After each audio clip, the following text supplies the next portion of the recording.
Audio Jungle.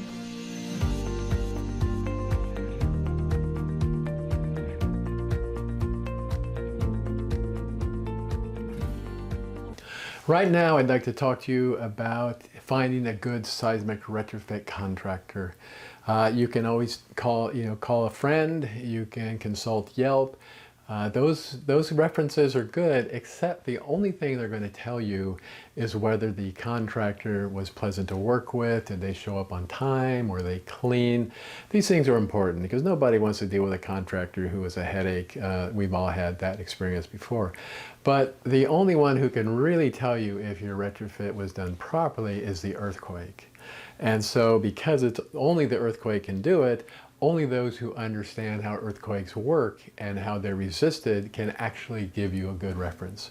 So in my opinion, the people you want to talk to are structural engineers who happen to know that person and have worked with them and knows if they know what they're doing from an engineering point of view. And then you want to talk to members of the American Society of Home Inspectors, and those are the people who look at houses before houses, whenever there's a sale.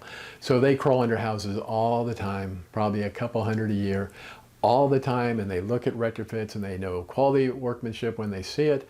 And so when you call them up, they're always a little wary about giving you a reference. And because, if it doesn't work out, then it's going to, then they're going to look bad. So whenever you call them up, you say, hey, you know what? Don't hold me to it. I'm not going to blame you for anything if you don't, if it's not the perfect match. But who would you use if you were going to, retrofit your mother's house? What contractor would you recommend? And then go with that person. I mean, from a quality point of view. So you need actually two things.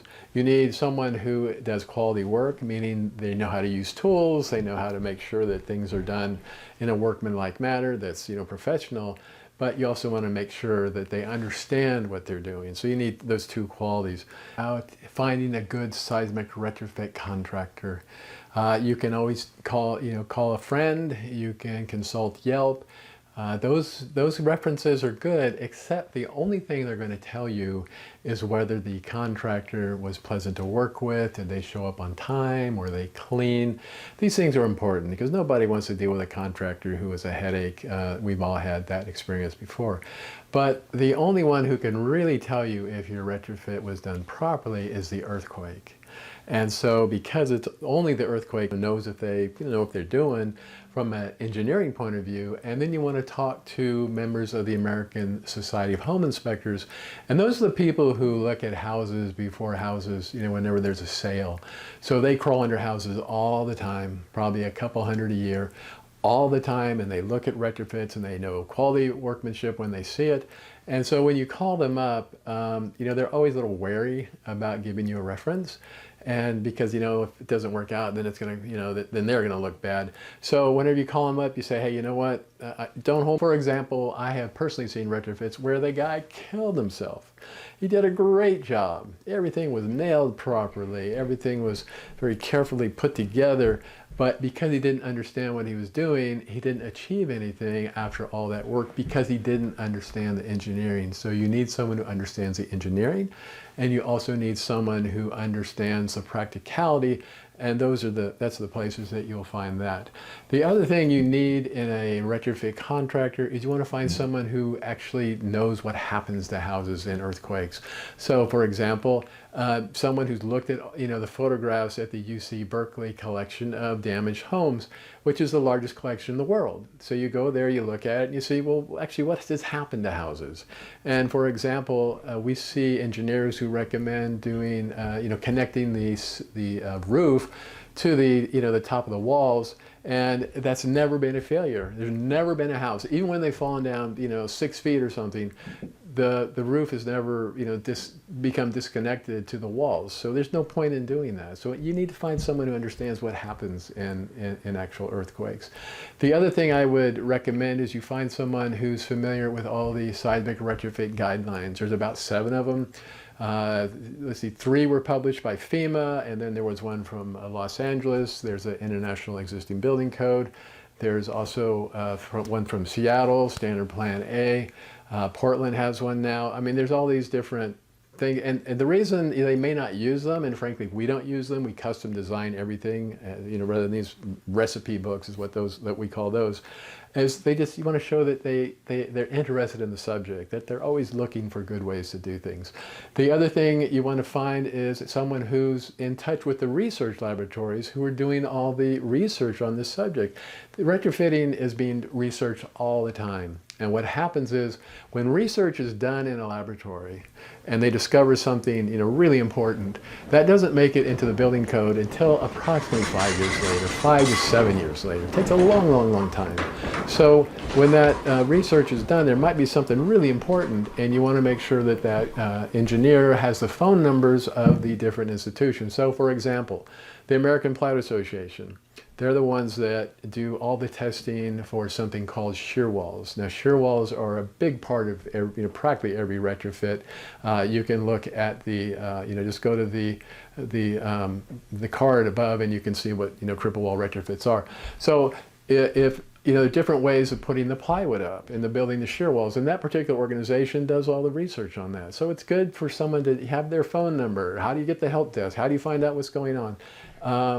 And then there's another organization called the American Wood Council. It's the exact same thing. What's going on, what's the latest developments, and also those particular organizations, they publish things that are important. For example, APA Research Report 154 is the basis of all the building codes. And in it you see what happens when shear walls are stapled, what happens when you have plywood on one side and on the other side, which is not a normal configuration. What happens when the framing is very, is thicker than normal and you put in extra nails? What happens when the walls are made out of redwood rather than what we normally find, which is Douglas fir? All those different things come into a decision about retrofitting a house. So they have a document that's part of that. Then the American Wood Council has what's called the National Design Specification and the special provisions for wind and seismic. That's also actually special design provisions for wind and seismic.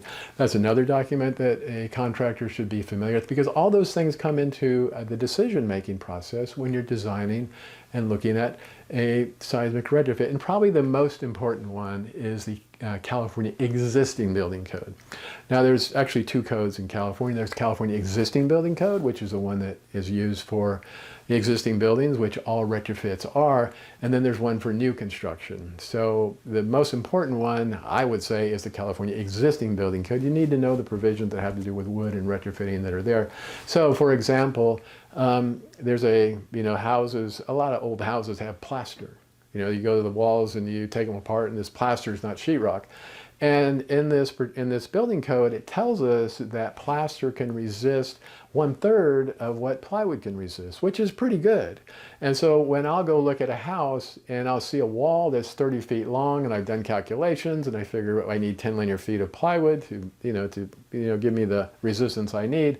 Okay, I can look at it and go, well, if I put in 10 feet of plywood, that'll give me 600 pounds per linear foot, or and so that's 6,000 pounds. Or I can leave it all right there at 200 pounds per linear foot, and I get the same capacity. So, why would I bother to, charge a customer a bunch of money for a plywood when it's not necessary, because I knew what was in the California Existing Building Code. So this is it's not rocket science. I mean, you just have to do some studying. Because I have a master's degree in English, so I'm used to studying. That's just what I'm like. But there's no reason everybody can't do this kind of study, especially now, because it's all on my website. I put everything that I ever knew know, and as I learn more things, I put it on my website. So that's a way that people should have this information, and you should have that information. Now, when you get your proposal from your contractor, you should get a drawing with it. And from my point of view, whenever I'm asked to evaluate a proposal, I say, send me the drawing. That's really all I need to know. I need to know where the bolts are. I need to know what size they are. I need to know what the plywood is. All those things that are, literally the nuts and bolts of a retrofit. When I know all those things, I can very quickly do the calculations in my head and say, okay, this looks like this will work. Again, the building department is not going to protect you. Remember, there's no special licensing for this, and there's no code for this. So just because you got a permit doesn't mean anything. And the building departments, they don't actually look. They come in nice, clean clothes. They're not going to crawl under the house, and they don't even have a provision. They even have a code enforce. So for example, when we get a permit, we're never allowed to call anything a retrofit. And from their point of view, if we call it a retrofit, if they sign it, they say, okay, we said it was retrofitted. Therefore, it should resist earthquakes. And therefore, if there's an earthquake and your house falls down, you're going to come back to them and say, hey, my house fell down and you said it was retrofitted, but how come it fell down? And they'll say, no, we didn't say it was retrofitted. Just look at the permit. The permit said install shiny hardware. And that's what, that's all we looked at. We didn't say anything about being retrofitted. We just looked at that. So you can't count on your building department, and you can't count on the licensing of the contractor, because there is no special licensing for contractors. So anyway, these are some of the things that you should look at in your seismic retrofit contractor. There's a lot to understand here. You have to understand metallurgy, you have to understand wood, you have to understand, tests that have been done. You have to understand so much. When you get your, proposal from your contractor, look at it, ask him to explain the engineering, make sure it makes sense, compare what he's recommending there to what you're discovering on the website, because I go over all this stuff on the website. Compare all that to make sure that the initial design is good. And then also make sure that you do your own inspections. The building department is not going to do it for you. But, in the end, it's your house. And no one's going to care about your house more than you do. So I hope this information is helpful to you. If you have anything you would like for me to evaluate. So for example, if you get a proposal from someone and you're not sure if it's right, you've looked at it and you're just not quite sure, go ahead and scratch the amount off, email it to me. If you have us compete with it, we're fine, but make sure I don't have the address, make sure I don't know the amount, because I want to evaluate it in a very impartial, point of view. So I do get contacted from people in Los Angeles. I get them from Utah. They're worried about earthquakes over there. I get them from Portland. I get them from, generally in Oregon, all over the place, and Seattle. And I've actually got one from Concord, Massachusetts, where they were doing fracking, and they wanted to, help them get their house properly retrofitted. So anyway, I hope this information helps you, and so that when the earthquake hits, you don't have to wonder, man, did I hire the right guy? I sure hope so. You want to stay in your home when the earthquake hits, and we do too.